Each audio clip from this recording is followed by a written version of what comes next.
Anatomi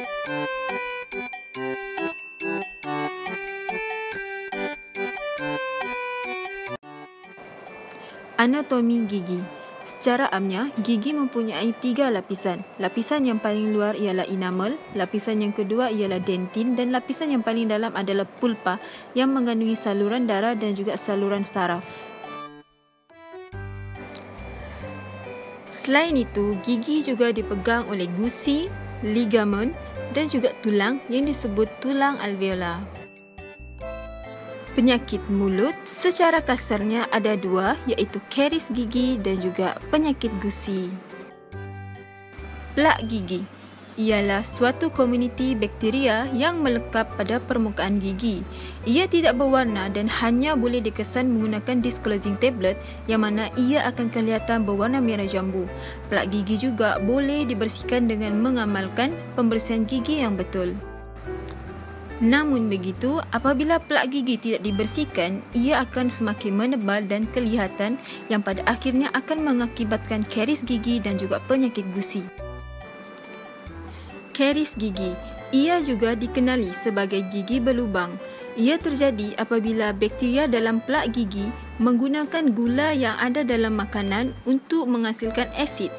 Apabila terbentuknya asid, ia akan menghakis permukaan gigi yang pada akhirnya akan menyebabkan gigi berlubang ataupun karies gigi. Secara amnya, karies gigi terdapat 4 peringkat. Pada peringkat yang pertama, tompok putih akan kelihatan pada permukaan gigi yang menunjukkan proses demineralisasi gigi telah pun berlaku. Jika tidak dirawat, tompok putih ini akan menjadi tompok hitam atau coklat pada permukaan gigi yang menunjukkan gigi telah pun berlubang. Namun begitu, pada kebiasaannya, lubang gigi hanya terlihat pada kawasan gigi yang paling luar, iaitu disebut sebagai enamel. Kebiasaannya, pada peringkat yang pertama dan yang kedua ini, seseorang itu tidak akan mengadu rasa sakit. Tetapi, jika gigi tidak lagi dirawat, lubang gigi akan semakin besar dan juga dalam. Bakteria yang menyebabkan gigi berlubang itu akan merebak sehingga ke lapisan kedua gigi yang disebut sebagai dentin. Pada peringkat ketiga ini, kebiasaannya seseorang itu akan mengadu rasa sakit dan pada masa yang sama, lubang gigi juga semakin besar dan juga dalam. Dan seterusnya, jika tidak dirawat juga, bakteria itu akan terus merebak sehingga ke lapisan gigi yang paling dalam yang disebut sebagai pulpa dan pada akhirnya ia akan terus merebak sehingga ke kawasan akar gigi, iaitu pada peringkat yang keempat. Pada peringkat yang keempat ini, kebiasaannya seseorang itu akan mengadu rasa sakit. Sakit gigi yang sangat sakit sehingga mengganggu tidur dan juga mengganggu aktiviti seharian seseorang. Pada masa yang sama, nanah juga boleh dilihat pada kawasan gusi dan juga pada masa yang sama, struktur gigi juga banyak hilang dan juga rosak.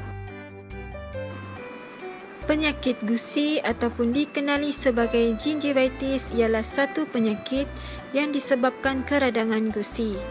Tanda-tanda keradangan gusi ialah gusi akan kelihatan kemerah-merahan, gusi membengkak dan juga gusi mudah berdarah.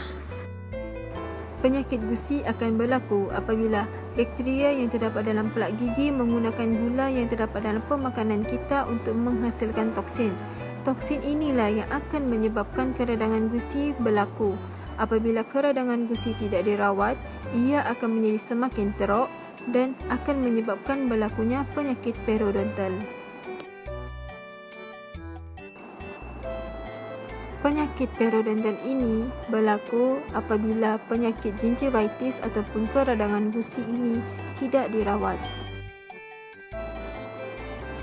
Tanda-tanda penyakit periodontal ialah bengkak gusi, nanah keluar melalui bukit gusi, gigi menjadi longgar, mulut berbau busuk dan gusi menyusut ataupun menurun.